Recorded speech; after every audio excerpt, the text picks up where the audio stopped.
Students, আমি voice change নিয়ে আরও একটা ক্লাসে এলাম। আমরা প্যাসিভ অফ কমান্ডস অর্থাৎ ইম্পারেটিভ সেন্টেন্সের যে আদেশ, অর্থাৎ ইম্পারেটিভ আমরা জানি আদেশ, উপদেশ, অনুরোধ সব বোঝায়, কিন্তু এখানে আমরা আদেশ অংশটাকে যদি থাকে তাহলে আমরা ভয়েস চেঞ্জটা কিরমভাবে করবো সেটা দেখছি। যেমন ধরো শাট দ্য ডোর।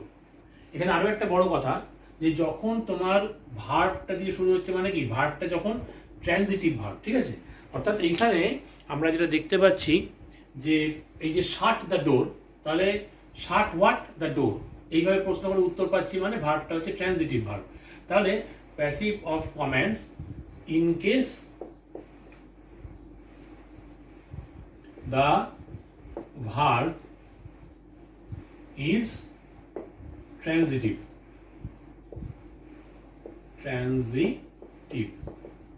অর্থাৎ যখন ট্রানজিটিভ ভার্ব থাকছে, হ্যাঁ, প্যাসিভ অফ কমান্ডস কোন ক্ষেত্রে না, in case the verb is transitive, তখন এই শাট দ্য ডোর থাকলে পরে মানে দ্যাট ইজ ভার্বটা দিয়ে শুরু হবে তো একটা বাক্য ইম্পারেটিভ, আর এখানে সাবজেক্টটাকে ইউ, আন্ডারস্টুড, ইউটা আমরা লিখবো না, মনে বুঝবো যে এটা হচ্ছে আন্ডারস্টুড। প্যাসিভ ভয়েস করার সময় কি করতে হবে আমাকে না, এক্ষেত্রে লেট দিয়ে এটাকে শুরু করতে হয়। তার মানে প্যাসিভ ভয়েস তখন করবো আমরা কি লেট, তারপর যেটা আমরা অবজেক্ট হিসেবে পেলাম, লেট দ্য ডোর বি শাট। আমরা জানি এখানে বি ভার্বের সাহায্য নিতে হয়, তো বি ভার্বটা কিন্তু এখানে বি আকারেই বসবে, ঠিক আছে, বি আকারেই বসলো। আর যেটা মেন ভার্ব ছিল, যেটা সেন্টেন্সের শুরুতে ছিল ইম্পারেটিভের, সেটা কিন্তু লাস্টে চলে গেল কি আকারে না, থার্ড ফর্মে, অর্থাৎ শাট শাট শাট, সেই কারণে হয়ে গেল লেট দ্য ডোর বি শাট। তার মানে প্রথম লেট বসবে, তারপর অবজেক্টটা বসবে, তারপর বি ভার্বটা বি আকারে বসবে, আর তারপরে লাস্টলি মেন ভার্বটাকে থার্ড ফর্মে বসাতে হবে, হয়ে গেল। এবারে চেঞ্জ দ্য ভয়েস, এটা প্রায় বিভিন্ন পরীক্ষায় আসে, তাই এইটা দিলাম স্পেসিফিক্যালি। প্যাসিভ ভয়েসে কি হবে, ঠিক একই রকম ভাবে লেট দ্য ভয়েস, তারপরে কি হবে be, let the voice be changed, CHANGED। কেন হলো চেঞ্জ, কারণ চেঞ্জের থার্ড ফর্ম হচ্ছে চেঞ্জড, চেঞ্জের থার্ড ফর্ম হচ্ছে চেঞ্জড, ঠিক আছে, বোঝা গেল জিনিসটা। তার মানে লেট দিয়ে শুরু হবে, আর ভার্বটা পরে বসবে, আর তার আগে কি হবে, যেটা অবজেক্ট ছিল সেটা চলে আসবে ঠিক লেটের পরেই, তারপরে বি ভার্ব বসবে বি আকারেই, এবং চেঞ্জ যেটা মেইন ভার্ব ছিল সেটা থার্ড ফর্মে ব্যবহৃত হবে, ঠিক আছে। তোমরা তাহলে বুঝতে পারলে। আর একটা কথা বলি, এই যে আমরা এতক্ষণ যেটা দেখলাম যে লেট দিয়ে আমরা ব্যবহার করতে পারছি, বা লেট দিয়ে আমরা যখন ভয়েস চেঞ্জটা করছিলাম, হ্যাঁ, যেমন ধরো আগে যেমন করলাম না আমরা, যে ওই যে change the voice, late the voice be change ইত্যাদি ইত্যাদি, হ্যাঁ, ওটা কখন হয় না, যখন হচ্ছে তোমার ভার্বটা ট্রানজিটিভ ভার্ব থাকছে, ঠিক আছে, অর্থাৎ লেট দিয়ে আমরা ভয়েস চেঞ্জ তখন করব যখন সেটা ট্রানজিটিভ ভার্ব থাকছে। কিন্তু যখন ভার্বটা ট্রানজিটিভ ভার্ব থাকছে, মানে যেটা অবজেক্ট গ্রহণ করছে, যেমন বলছিলাম চেঞ্জ দ্য ভয়েস, তো চেঞ্জ হোয়াট দ্য ভয়েস, আমরা অবজেক্ট হিসেবে দ্য ভয়েসকে পাচ্ছিলাম, হ্যাঁ, তো সেই ক্ষেত্রে কিন্তু আমরা লেটকে ব্যবহার করছি, late the voice be changed. কিন্তু যখন আমাদের সেই ক্ষেত্রে কমান্ড থাকছে, আদেশ থাকছে, কিন্তু ভার্বটা ট্রানজিটিভ নয়, ইনট্রানজিটিভ, অর্থাৎ যে অবজেক্ট গ্রহণ করতে পারছে না যে ভার্ব, যেমন ধরো কাম ইন বা গো, কাম, এই ধরনের যে ভার্বগুলো তারা ডাইরেক্টলি অবজেক্ট গ্রহণ করতে পারে না, তাই জন্য কি হচ্ছে, যেমন গো টু স্কুল, এটা কি তার ভয়েস চেঞ্জ হবে, হ্যাঁ হবে, এটার ভয়েস চেঞ্জ অন্যভাবে আমাদের করতে হবে। কিরকম ভাবে করতে হবে, দেখো, যে এখানে ইউ আর টোল্ড দিয়ে এখানে ভয়েস চেঞ্জ করতে হয়। তাহলে কি, আমি জানি যে ইম্পারেটিভ সেন্টেন্স বা কমান্ড মানেই হচ্ছে ইউকে বোঝানো হচ্ছে, সাবজেক্ট হিসাবে ইউ আন্ডারস্টুড রয়েছে, ঠিক সেরকমভাবেই, তাহলে সেই কারণে এখানে ইউটাকে নিয়ে আসতে হবে। তাহলে you are told to go to school, you are told to go to school. Call me back, তার মানে আমি বললাম তুমি পরে আমাকে ফোন করে নিও, তাই কল মি ব্যাক, তাহলে আমরা কী করে করবো, ঠিক একই রকমভাবে you are told to call me back.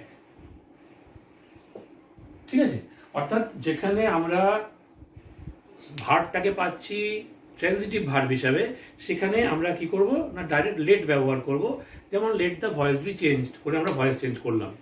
ঠিক আছে, কিন্তু যখন আমাদের ওই কমান্ডের মধ্যে ভার্বটা ইনট্রানজিটিভ ভার্ব, তখন আমরা কিন্তু ইউ আর টোল্ড বলে এটাকে করব।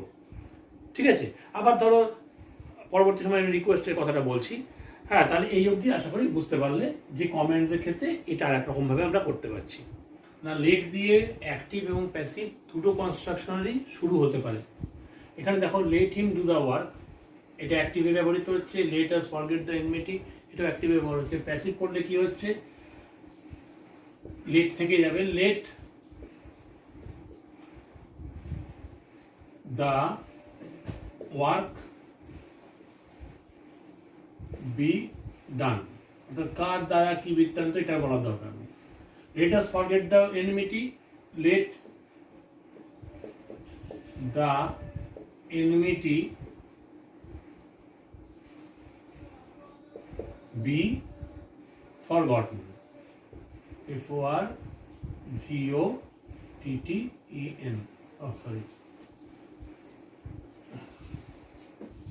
enmity be forgotten.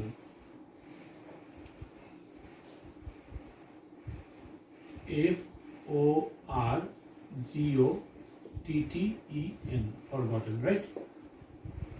তাহলে এটা একটা দিক দেখানো হলো যে লেটকে আমরা দুভাবেই ব্যবহার করতে পারি, দুই ক্ষেত্রেই।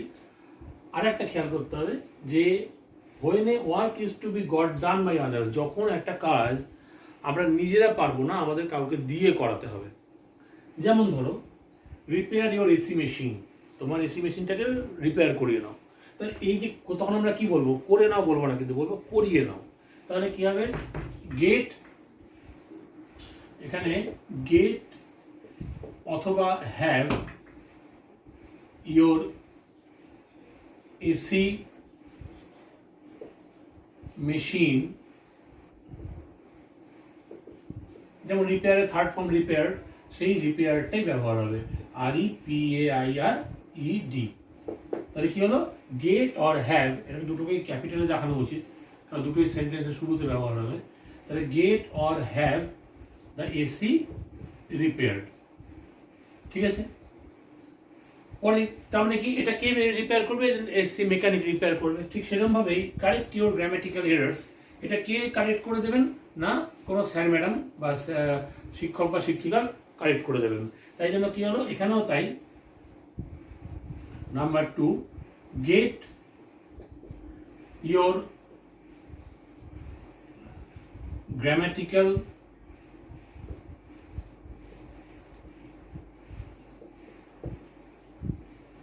errors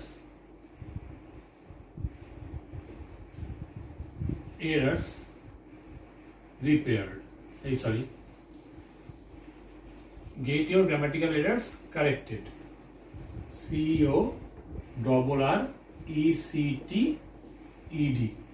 CORRECTED, corrected।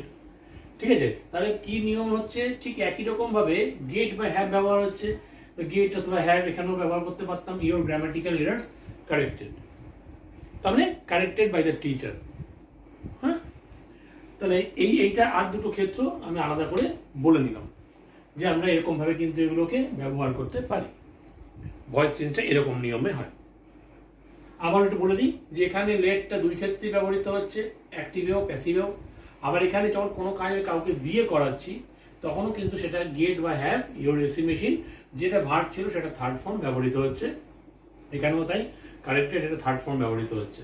ঠিক আছে, আমি যেমন বলছিলাম যে ইম্পারেটিভ সেন্টেন্সের ক্ষেত্রে শুধুমাত্র যে আদেশ প্রকাশ করে তাই নয়, অনুরোধও প্রকাশ করে। যখন অনুরোধ প্রকাশ করে তখন কিরম কি হয় দেখো। যেমন পুট অফ ইওর শুজ, অর্থাৎ অনেক জায়গায় ঢোকার সময় আমরা দেখতে পাই লেখা থাকে যে জুতো খুলে রাখার জন্য, সেখানে ওই লেখা থাকে পুট অফ ইওর শুজ, অর্থাৎ জুতো খুলে রাখুন।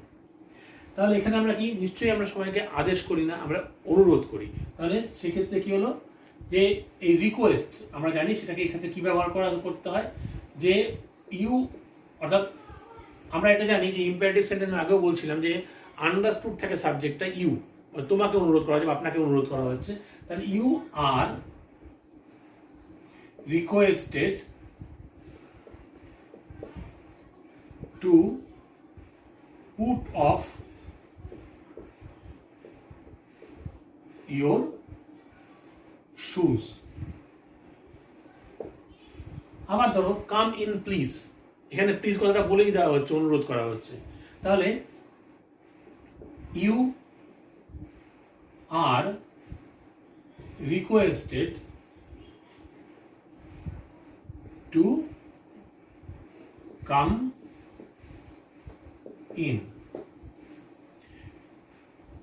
এরপরে আরো একটা বিষয় নিয়ে আলোচনা করা দরকার, সেটা হচ্ছে গিয়ে কি না মোডালের প্যাসিভ।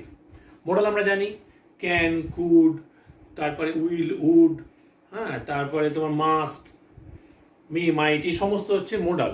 হ্যাঁ, তো সেই মোডালের মধ্যে দিয়ে ধরো আই ক্যান ডু ইট, এটা যদি থাকে আমরা তাহলে কিরকমভাবে এটার ভয়েস চেঞ্জ করব? আমরা ভয়েস চেঞ্জ করব এরকমভাবে যে আই ক্যান ডু হোয়াট আগে ভেবে নিলাম, তাহলে কি ইট পেলাম, তাহলে ঠিক সেরকমভাবে ইটটা হয়ে গেল সাবজেক্ট।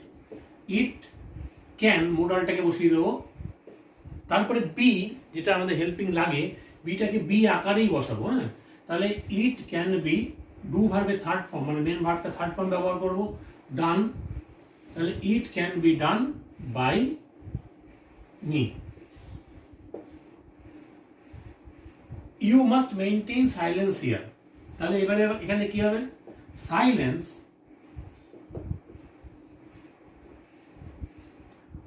মাস্ট, এখানে মাস্ট হচ্ছে মোডাল, সাইলেন্সের পরে মাস্ট ব্যবহার হলো, মাস্ট বি ব্যবহার হলো, সাব ভার্বটা কি ছিল?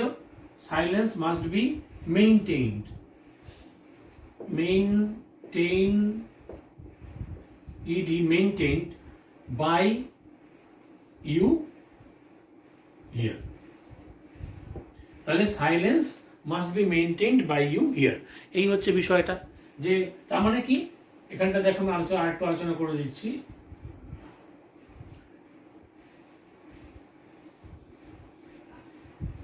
তাহলে silence must be maintained by you here, তার মানে আমি এখানে প্রশ্ন করলাম you must maintain what? Silence, তাহলে সাইলেন্সটা হয়ে গেল সাবজেক্ট হিসাবে।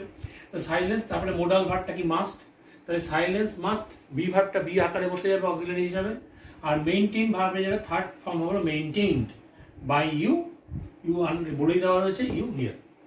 তাহলে you must maintain silence here, তার মানে ইউ আর মানে silence must be maintained by you here. তাহলে প্যাসিভ অফ মোডালস হয়ে গেল। আমরা আগে দেখেছি রিকোয়েস্টের বিষয়টা, এখানে প্যাসিভ অফ মোডালস হয়ে গেল। আমাদের প্যাসিভ ভয়েস অ্যাক্টিভ থেকে প্যাসিভ বা প্যাসিভ থেকে অ্যাক্টিভ করতে হলে উল্টোটা করতে হবে। এই এক সমস্ত নিয়মগুলো জেনারেল রুলস আলোচনা হয়ে গেল। পরের দিন আমরা ইন্টারোগেটিভ সেন্টেন্সের যে প্যাসিভ ভয়েস কী করে করতে হয় সেই বিষয়টা আলোচনা করব, অর্থাৎ ইন্টারোগেটিভ সেন্টেন্সের ভয়েস চেঞ্জ। ভালো থেকো, সবাই সুস্থ থেকো।